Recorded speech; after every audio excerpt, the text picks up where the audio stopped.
So today's episode contains a lot of references to sex. If you don't want to listen to that, then please come back another time. We might not always admit it, but loads of us watch porn. I think that everyone's watched porn. On my Mac, if you click Command T, frequently visited. Pornhub, the website rammed with porn vids, says that us Brits watch more porn than anyone else in the world, apart from the Americans. But the government is bringing in a porn ban.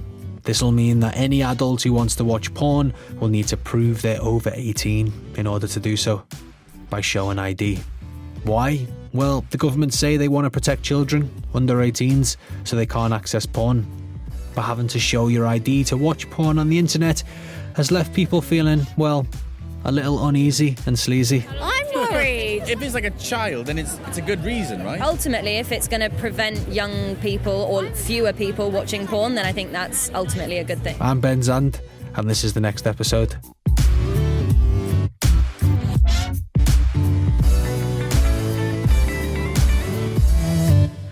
So although this proposed porn ban's been around for a couple of years now, it's surprising how many people have absolutely no idea that it even exists. So I want to get a bit more information, and I'm joined by the very cool Alix Fox. She's got her own podcast called Unexpected Fluids. So what actually is it? We're calling it a ban, but really it's more of a block. The intention is to make sure that pornographic material is only accessed by over 18s. So in future, if you want to get your mitts on porn, you're going to need to prove you're old enough by showing documents like maybe your passport, your driving licence, in some cases even getting your face scanned by software on porn sites. Or if you've got a fiver lurking in your back pocket, then you can nip into places like your local post office and buy a special porn card to access the saucy stuff. I know I won't want to use it. I chuck it away and abuse it all the time. You're going into the shop, your corner shop, say, hey, boss man, can I have a porn card? No, who's gonna do that? Not something I'd feel comfortable buying.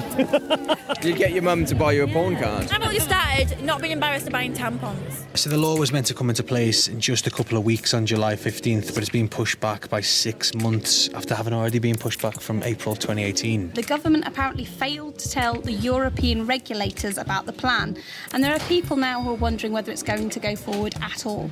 Yeah, because there's been quite a lot of criticism here as well, hasn't there, in how it was actually going to be implemented.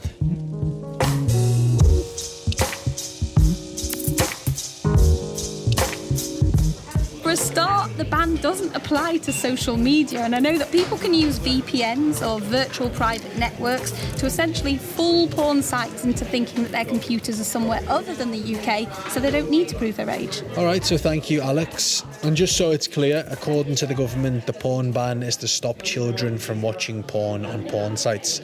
And pretty much everyone we've spoken to so far is in support of protecting kids. No one is disputing that. I want to speak to somebody who understands a little bit more about all of this VPN stuff, though. I started hacking at, I think, around the age of 9. That's Cal Leeming. He's an ethical hacker. It's like the whole reason that I got into that kind of scene was because we were really, really poor and we couldn't even buy food or anything. So I managed to figure out, I just take these numbers from this system, i.e. credit card numbers, I put them into this other system, and then I get food delivered. Cal says that there are 2 reasons why people might use a VPN to access porn. Firstly, to avoid handing over their ID to porn sites, and secondly, because they're scared that the data's going to be hacked, i.e. people could know what you've been watching. The law itself is flawed. Right, to get around this, all someone has to do is go and install a VPN app on their phone or their desktop, and boom, the UK would have to look to ban VPNs. That would be an uproar. To reiterate, after the porn ban comes in, if you watch porn using a VPN, you are technically doing something you're not supposed to be doing, no matter how old you are. And there are also other things people do using VPNs, some sinister, some maybe less so, like watching American TV shows which you can't access otherwise. But using a VPN itself is totally legal and you are allowed to use them. I use VPNs sometimes when I don't want people to know I've been watching Love Island, or for more serious reasons, if I'm making a documentary rudimentary in a country with strict privacy laws. And there are loads of companies who provide VPNs to people legally. We just got off the phone to 3 of them, and they all said every single time the porn ban is in the news, which has been quite a lot recently, they have massive increases in people trying and buying their VPNs.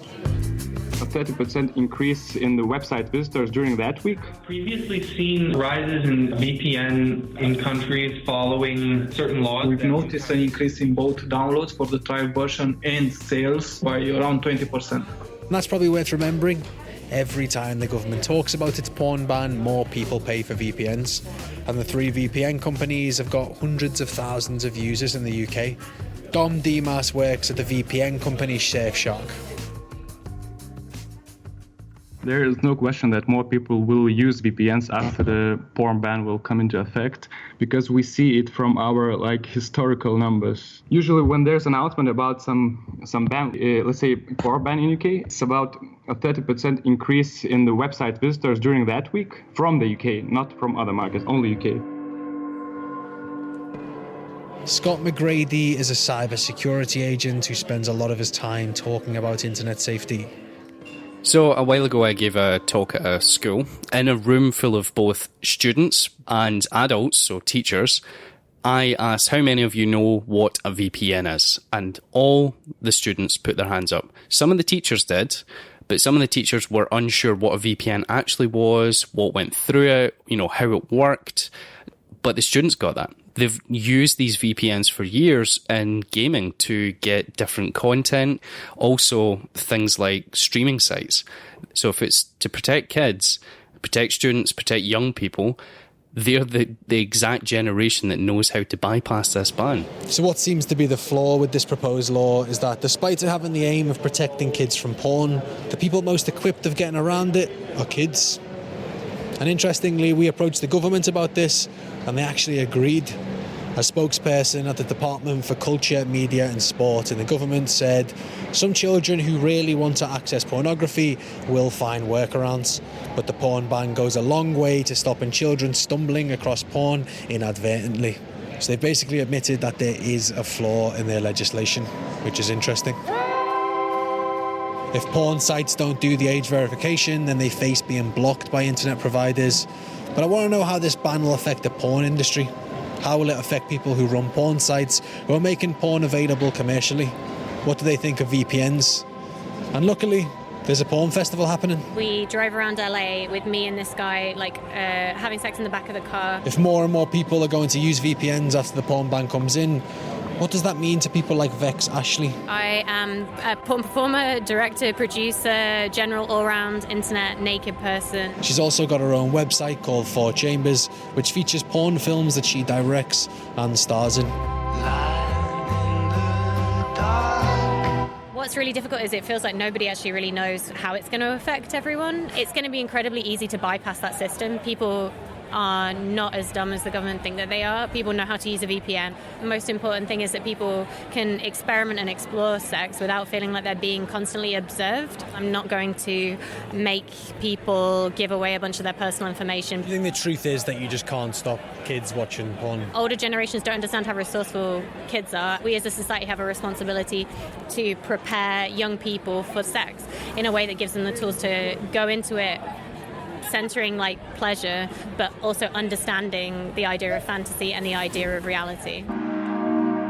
Right now, you do not need to provide your ID to watch porn, so watch your way, guys. I'm not going to judge.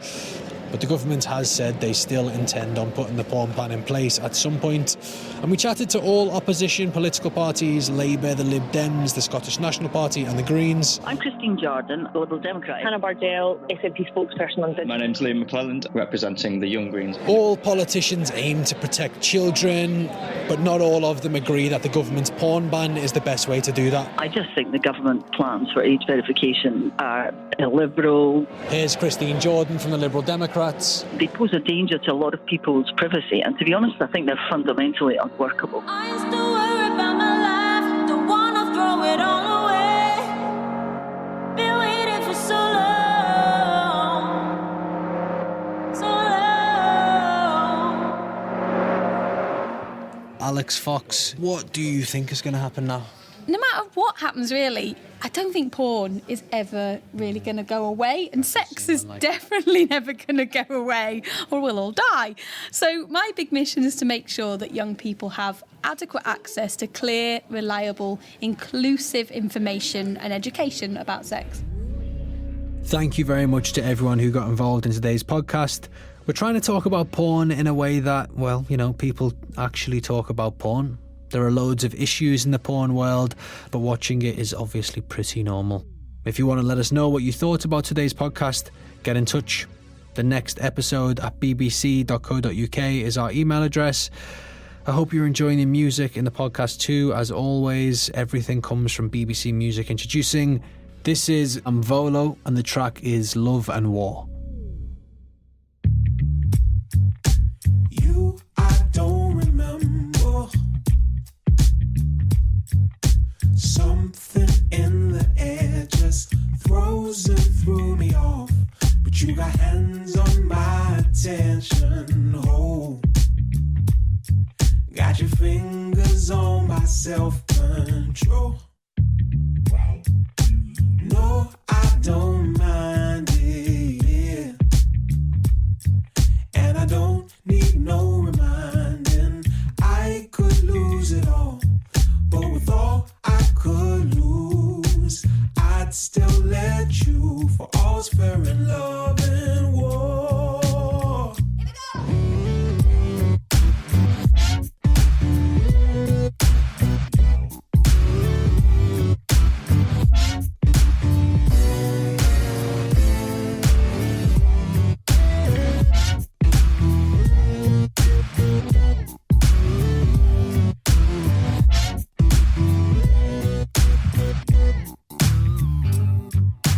Focus on the moment.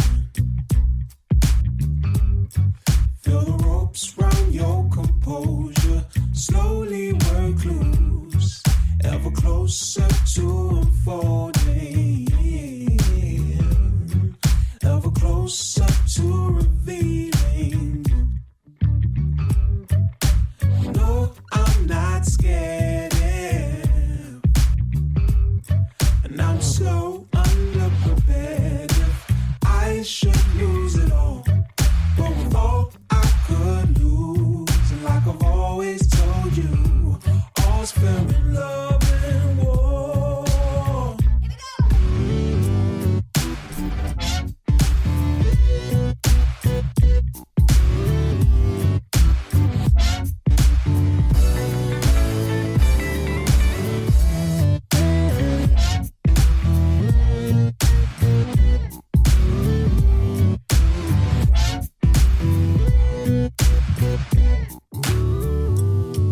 I told you, step out of the shade was so frightening. But I told you,